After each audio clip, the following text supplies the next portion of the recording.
Bom dia pessoal, tudo bem? Gente, na página 304 do grupo 3, tá aqui nos quadros em verde, né, verde claro, falando sobre os biomas mundiais e os biomas brasileiros. Então assim, não é dificilmente um vestibular, um Enem da vida, vai pedir ali coisas muito específicas, né, sobre os biomas.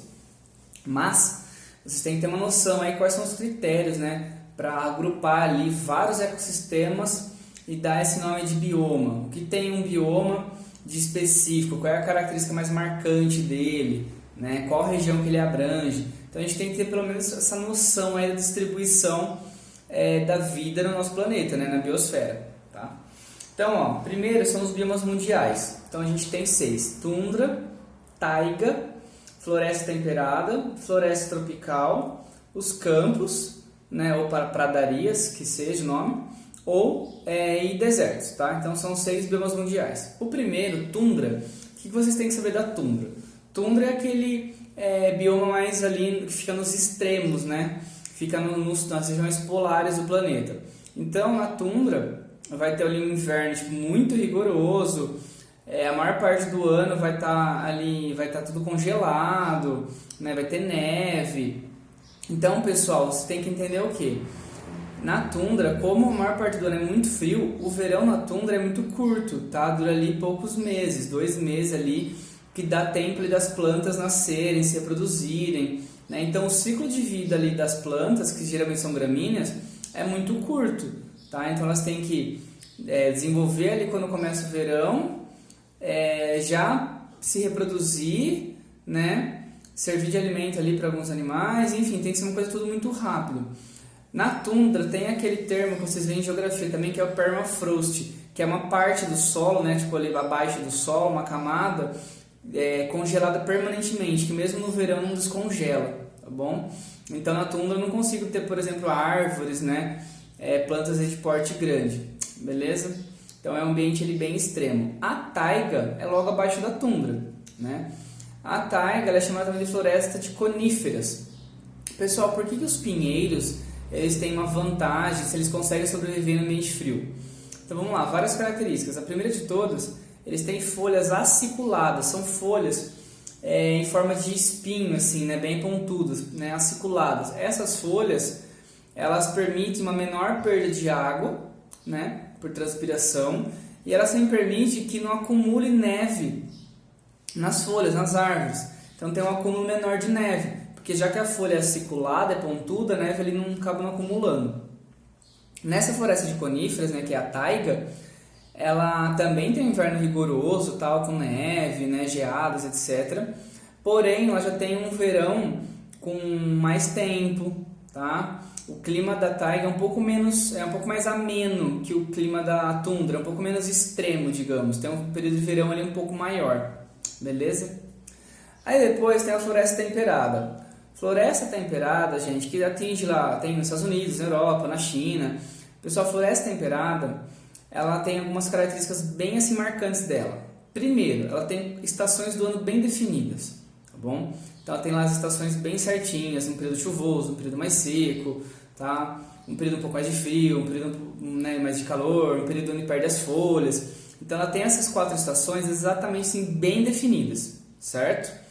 E uma característica interessante da floresta temperada é essa perda de folhas durante a estação mais crítica, né? Durante a época seca, a época fria, né? Que tem condições adversas. A maioria das árvores ali perdem as folhas, né? E entra num período ali de dormência, tá? Isso a gente fala que é uma floresta caducifólia ou decídua. Quando a gente fala que uma floresta decídua ou caducifólia, é porque a maior parte das árvores perdem as folhas nas estações mais secas, tá bom? Quando a gente fala que uma floresta é semidecídua, por exemplo, é porque uma porcentagem das árvores perdem as folhas, só que é uma porcentagem ali que varia de 20, 30, no máximo ali 40, não chega a 50%, tá bom?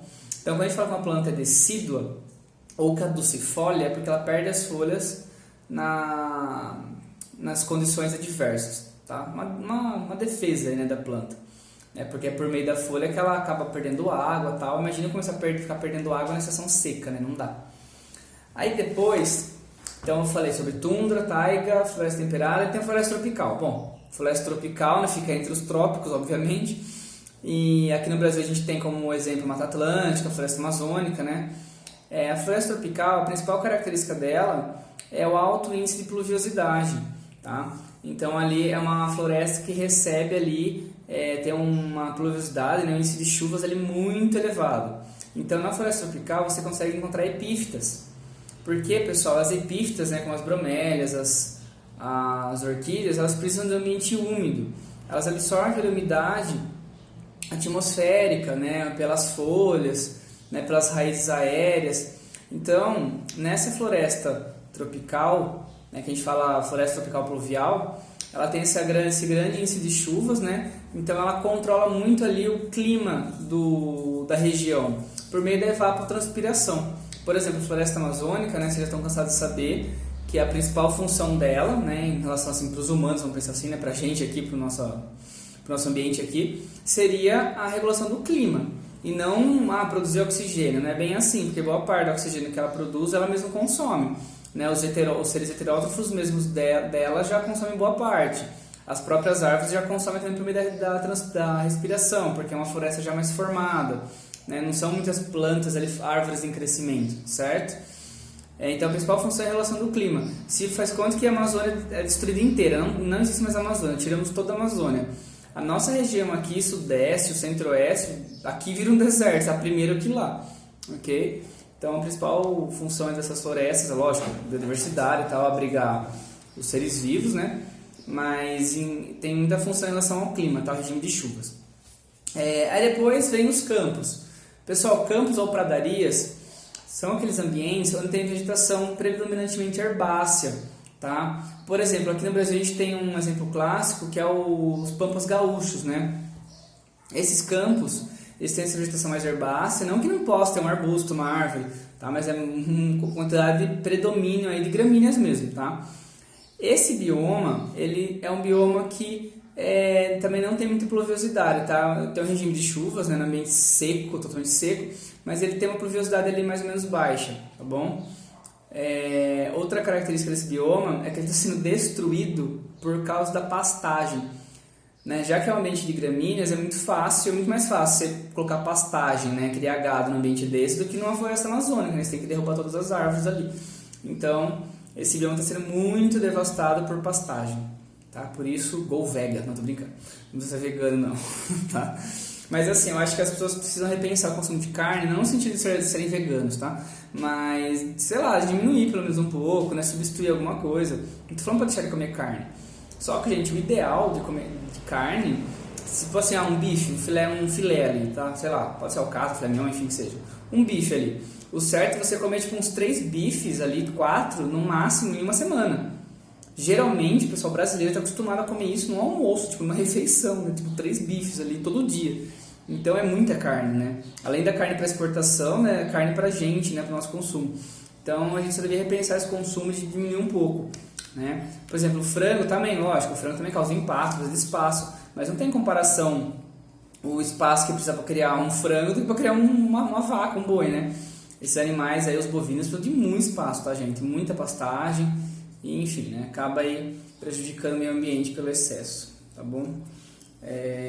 E o último é deserto. Quando a gente fala deserto, a gente tem imagem lá do Aladim, lá no deserto de areia, né? Enfim, nossa, Aladim, por que eu falei Aladim, gente? Enfim, bom, enfim, então... Um deserto, pessoal, o que caracteriza um deserto é a baixa biodiversidade e a baixíssima pluviosidade, tá? Independente se é um deserto de areia ou não. Então, por exemplo, se eu falar que a Antártida tem uma baixa pluviosidade e uma baixa biodiversidade, eu posso sim considerar a Antártida como um deserto. Tudo bem que é um deserto de gelo, mas não deixa de ser um deserto, tá? Então, o que caracteriza um deserto é essa baixa biodiversidade e essa baixa pluviosidade. Então, vocês podem observar que a biodiversidade está muito ligada ali, diretamente com a pluviosidade, né, com a água. Né? Porque como um ser vivo vai viver sem água, né? Tipo, com água restrita? Então a biodiversidade realmente vai diminuindo com a diminuição da pluviosidade. Deserto de areia, né? Aí vamos pegar o deserto do Saara, deserto de Gobi, deserto do Atacama, né? Eles são desertos que assim, durante o dia é bem quente e à noite é muito frio, tá? O deserto do Saara, por exemplo, durante o dia chega a 50 graus de temperatura e à noite chega próximo a zero. Então a vegetação ela também tem esse controle aí, né? A pluviosidade, né? A umidade, ela tem esse controle aí do clima também. Então o deserto vive muitos extremos. Ah, mas como um ser vivo consegue viver no deserto? Ah, pessoal, os seres vivos são adaptados, né? É lógico, a diversidade no deserto, a biodiversidade é muito mais baixa, né, do que uma floresta tropical, obviamente. Mas existe, né, mecanismos. Por exemplo, os cactos, eles abrem os estômagos somente à noite para absorver o gás carbônico. E abrindo somente à noite, os estômagos acabam não perdendo tanta água por transpiração. Eles têm raízes bem profundas, né, para tentar pegar a água lá do subsolo. E tem também algumas raízes ali, né, umas raízes pilíferas superficiais para tentar pegar o sereno. Tá? Então, os seres têm adaptações. Existem até sapos que vivem no deserto. Só que é uma espécie bem específica, assim, né, bem limitada. Eles saem somente à noite. Durante o dia, eles ficam enterrados, né, fica bem lá bem embaixo mesmo da areia. E com a barriga deles tentam absorver a umidade do solo que vem de baixo. Né? Enfim, tem adaptações aí. Tá? Então existe seres vivos no deserto, mas é lógico que é bem mais restrito, né? A vida é muito mais restrita. Beleza? O pessoal do deserto do Atacama, não sei se alguém foi, né? Mas lá é um deserto tipo, muito atípico, porque é um deserto, tipo, é o deserto mais seco do mundo, tá bom? Não tem pluviosidade, tipo, assim, não chove quase nunca lá. Porque além de ser deserto, ele é alto, ele fica a 2.500 metros em relação ao nível do mar, né? De altitude. Então a umidade do mar não consegue nem ali chegar no deserto, né, formação de nuvens ali para chover.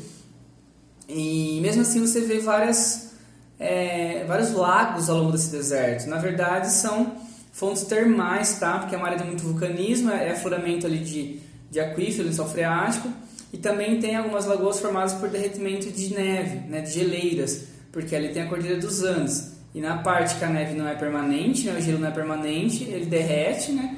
E acaba formando também alguns lagos ali gelados. Então o deserto do Atacama é um deserto bem interessante. Apesar de ser o mais seco do mundo, ele tem bastante água que vem desses locais, tá bom? Então esses são os biomas mundiais, tá? Tundra, taiga, floresta temperada, floresta tropical pluvial, campos ou pradarias e desertos, beleza? Aí depois a gente começa a falar sobre os biomas brasileiros. Então o primeiro que fala é sobre a floresta amazônica. Floresta amazônica seria uma floresta tropical pluvial, né?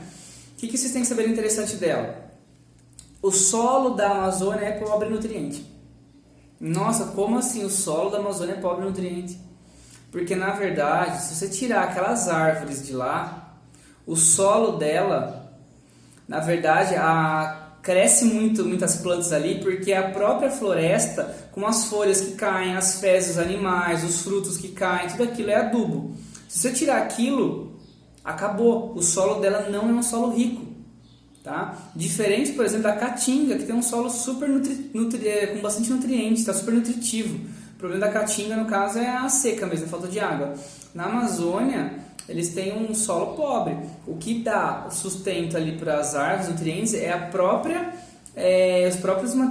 matéria orgânica que cai das árvores, dos animais, tal, dos seres vivos ali, beleza? Então, se você tirar todas as árvores dali, e tirar aquela serrapilheira, né, aquele acúmulo de folhas, tal, matéria orgânica ali de cima, o solo em si dela não é um solo rico, tá bom? É um solo mais pobre, tá? A Amazônia, não precisa nem... Bom, vocês estão careca de saber, né, os problemas que ela enfrenta, com desmatamento, queimadas, né? Enfim, né, isso daí vocês já estão, né, careca de saber. Só falar um pouquinho da Amazônia rapidinho, mais uma coisa. Chico Mendes, você tem que saber quem foi Chico Mendes. Chico Mendes foi um seringueiro, tá, do Acre, explorava o látex, né, das seringueiras, e ele explorava a Amazônia ali de uma forma sustentável, sem destruir as árvores e tal, num tempo que a floresta conseguia se recuperar. E o Chico Mendes foi um ativista ambiental. E como todo ativista ambiental, né, ele sofria ali ameaças, né, de fazendeiros, ruralistas, grileiros, né, que são aquele povo que não tem terra nenhuma e invade a Amazônia, né, e que começa a plantar, enfim, produzir. E ele foi realmente assassinado, tá? O Brasil, acho que é um dos países que mais mata ativista ambiental. Que aí tem toda a questão, né? O ambientalista e o ruralista, né? Os dois ali, um defendendo o lucro, outro defendendo a floresta, enfim, né? Precisa ter um equilíbrio aí, tá bom? Mata Atlântica. Mata Atlântica também é uma floresta tropical pluvial. Mata Atlântica ela pega toda ali em costa brasileira, chega ali até Santa Catarina mais ou menos, vai lá desde o Nordeste vai até Santa Catarina. A Mata Atlântica, pessoal, ela tem influência direta do mar, tá? O principal fator limitante para a vida dessa floresta são dois, na verdade, fatores. O primeiro é a competição das plantas por luz. Como tem água ali, né, à vontade, então o principal ali, recurso que as plantas disputam é luz, né, porque a floresta é fechada e tal. Por isso acontece o estiolamento de caules. O que é o estiolamento? Planta, por exemplo, um feijão num quarto escuro ou num lugar, dentro de um guarda-roupa, num lugar fechado. Esse feijão vai crescer porque ele tem ali reservas, né, da semente que vai, né, o endosperma que vai fazer ele crescer, mesmo não fazendo fotossíntese ainda. Depois de um tempinho, lógico, não tem luz, ele morre, né? Mas ele cresce. Se não tem luz, ele vai esticar o caule, ele vai ficar bem comprido, porque ele está indo em direção, buscando luz de uma maneira tipo, preocupante, exagerada. Então ele está desesperadamente em busca de luz. Então na floresta da Mata Atlântica tem muitos caules que são, serve árvores gigantescas com um tronco fino, tá? Porque é esse estiolamento, é a competição busca por luz, tá bom? Mata Atlântica, gente, foi o primeiro bioma a começar a ser devastado no Brasil, né? Com a chegada dos portugueses, retirava muito pau-brasil, né? Por causa do corante, enfim, né? Foi o primeiro bioma a ser explorado, beleza? Aí depois vem o Cerrado. O Cerrado ele pega a região central do Brasil, né? Então ele pega aqui a nossa região, o centro-oeste, né? Ele pega ali a região central do Brasil, é um bioma bem grande. O Cerrado, o problema do Cerrado, a limitação do Cerrado é o solo, que é um solo relativamente ácido, tá bom? A água no Cerrado é o seguinte, como tem estação seca e estação chuvosa, então você fala, a água também é um fator limitante no Cerrado. Não, por vários motivos. Primeiro porque no Cerrado tem plantas caducas, né, caducifólias, que perdem as folhas na estação seca. E segundo, tem árvores que não perdem as folhas na estação seca, mas têm raízes extremamente profundas e pegam água de lençóis freáticos. Então o Cerrado, por mais que tenha estação seca, embaixo do Cerrado, no subsolo, tem bastante lençol freático, então tem bastante água, tá bom? Então o principal fator aí limitante do Cerrado, sem ser o ser humano, né? O principal fator limitante natural seria o solo mais ácido, beleza? Quando a gente fala cerrado típico, é aquelas árvores com galhos tortuosos, né, com casca grossa. Por que o cerrado tem esses troncos com casca grossa? Existe no cerrado um fenômeno, né, que é o de pegar fogo na estação seca. E tem sementes ali de árvores do cerrado que só germinam depois de serem queimadas. Então, para essas árvores do cerrado não morrerem, né, elas têm essa casca grossa, uma adaptação aí, né, tipo da evolução. As árvores que tiveram casca grossa, na verdade, foram selecionadas, porque elas não morriam quando pegava fogo cerrado. As que tinham uma casquinha mais fina, um tronco mais fino, acabavam morrendo. Então as que tinham casca grossa sobreviveram e foram selecionadas. Até hoje existe isso. A nossa região, por exemplo, onde a gente vive, aqui Jaú, Dois Córregos, ela é uma região de mistura. É porque assim, a gente fala, bioma tal. Mas não existe uma linha, aqui começa o bioma, aqui acaba um bioma, aqui começa outro. Existe uma transição. Por exemplo, onde a gente mora é uma transição entre Mata Atlântica e Cerrado. Essa transição a gente chama de cerradão, tá? Que é um cerrado com uma forma mais florestal, não um cerrado igual a savana africana, que é aquelas árvores mais esparsas, tá? Menos árvores. Então, a nossa região, ela forma uma floresta, só que é uma floresta chamada cerradão, né? Não é uma floresta tipo tropical pluvial. A gente tem as estações secas, né? Que nem agora a gente está passando, né? Fica aí 2 meses sem chover, certo? Então esses biomas a gente tem transição entre um bioma e outro. E toda essa transição entre um bioma e outro a gente fala que é o ecótono, tá? O ecótono tem uma biodiversidade geralmente maior do que no bioma em si. Por quê? Porque ele é uma transição entre 2 biomas. Então ele vai ter espécies dos 2 biomas convivendo naquele local, tanto de planta como de animal, beleza? Aí depois vem a caatinga. Caatinga que significa terra branca. Caatinga lá, bem típica do sertão nordestino, né? A caatinga é um ambiente onde claramente a limitação é a água. A estação seca na caatinga é muito grande, meses e meses. tá? A caatinga tem um solo muito fértil, então o problema realmente da caatinga e alimentação é a água. Então você vai ter espécies ali também de cactos, tá? Você vai também ter árvores ali mais esparsas, né? Não formando uma floresta, certo? Vamos lá, aí depois mata dos cocais, mata da araucária. Pessoal, mata de araucária, nossa, não sei nem porque eu mata de araucária aqui, porque pra mim nem tem mais. Mata de araucária é aquela mata típica do Paraná e de Norte e de Santa Catarina. A mata de araucária tem o predomínio, obviamente, das araucárias, que são os únicos pinheiros brasileiros. Todos os outros pinheiros que a gente vê, as outras gimnospermas, elas são exóticas, tá? Elas são que nem o pinos, né? Eles são todas árvores exóticas. A única gimnosperma, o único pinheiro legitimamente brasileiro é a araucária, tá? Para quem não lembra o que é uma araucária, é aquela árvore que tem o tronco bem ereto e a ramificação é bem em cima. Como ela está adaptada a um ambiente um pouco mais ameno, mais frio, então em São Paulo e Minas Gerais você também tem araucária, nas cidades mais frias, mais altas, como Campos do Jordão, Monte Verde, tá? Por que eu falei, nossa, ainda existe mata de araucária? Porque, pessoal, mata de araucária, com a imigração italiana e alemã, isso no início do século XX, ela foi devastada, tá? Então a araucária era muito utilizada ali, a madeira, para construção de casas e tal.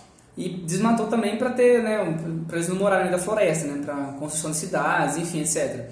Então, mata de araucária, gente, nossa, tem uma miséria no Brasil. Você vê umas araucárias outras esparsas por aí, mas mata de araucárias, um bioma araucária quase não existe, tá? Muito, muito pouco. Mata de cocais é uma transição ali entre a caatinga e a Amazônia, tá? Então, porque assim, tem assim, aqui é a caatinga, tudo seco, né, cacto. Aí você deu um passo de Amazônia, aquela floresta, tudo fechado, tá? Não é assim, tem transição. E a mata dos cocais é a transição, que é formada principalmente ali por palmeiras, né? Que está entre a caatinga e a Amazônia. É uma floresta que a gente fala floresta pluvial, né? Floresta tropical pluvial aberta, né? Ela não é uma floresta densa, fechada, ela é uma mata mais aberta, beleza? Aí falta falar do Pantanal. Bom, Pantanal, vocês sabem, né, um gigante ecótono aí. Pantanal é uma transição entre Cerrado, Mata Atlântica, Amazônia. Por isso que o Pantanal, gente, é a região bioma mais biodiversa do Brasil, tá? É uma planície ali inundável. Na época de cheias, né, a parte inunda e na época da seca, aquela parte fica só com os rios mais baixos mesmo.